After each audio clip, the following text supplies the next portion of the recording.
I still remember that strange evening when I decided to go live on my small channel just for fun, with no real plan other than to talk to the few viewers who occasionally dropped by. But in the middle of my live stream, a random user typed a comment that instantly sent a chill crawling down my spine. "Why don't you explore the dark web? That's where the real content is."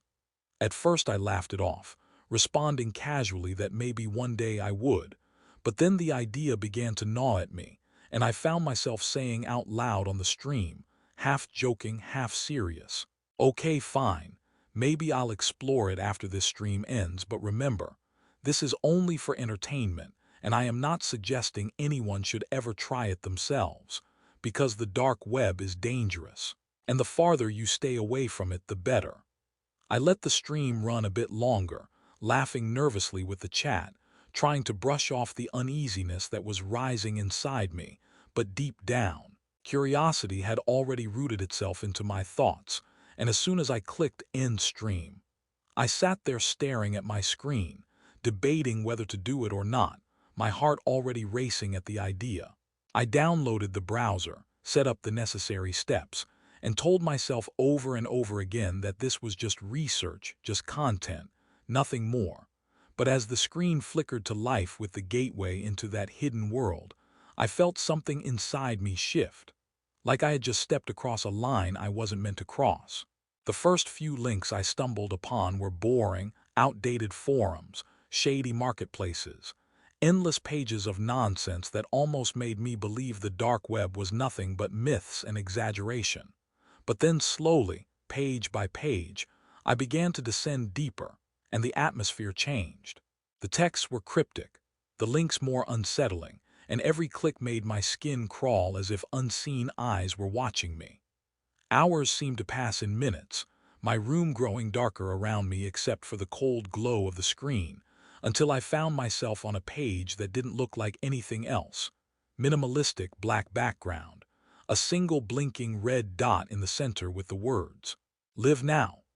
My finger trembled on the mouse as I hovered over it, telling myself this was probably a scam, a prank, but something in the pit of my stomach knew this was real, too real, and with a mix of dread and morbid curiosity I clicked.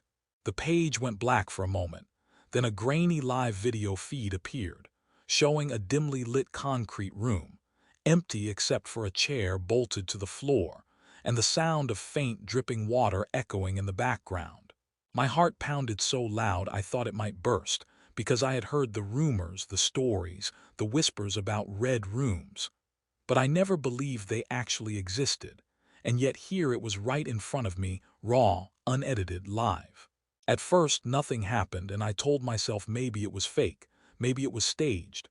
But then a man in a mask entered, dragging someone behind him, tied and gagged, their muffled screams piercing through my headphones, and I froze, paralyzed, unable to close the tab, unable to look away as the comments on the side of the stream filled with messages in strange languages, some in English, viewers bidding money for what they wanted to happen next, turning cruelty into a grotesque auction. My hands shook violently on the keyboard as I whispered to myself, "This can't be real, this can't be real." But the longer I watched, the more undeniable it became. The fear in the victim's eyes, the trembling of their body, the horrifying anticipation that something irreversible was about to happen. I should have closed the laptop, should have walked away, but I didn't. Instead, I kept staring, torn between horror and fascination. And then, as if fate wanted to seal my nightmare, the masked man looked directly into the camera. And for a split second, it felt like he looked directly at me, into me, through the screen, and a chat message appeared in English. "Welcome, new viewer. Don't leave."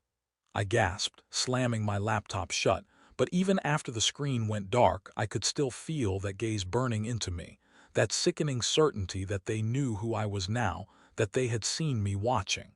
For days after, I couldn't sleep, every creak of my house making me jump, every shadow in the corner of my room making me flinch.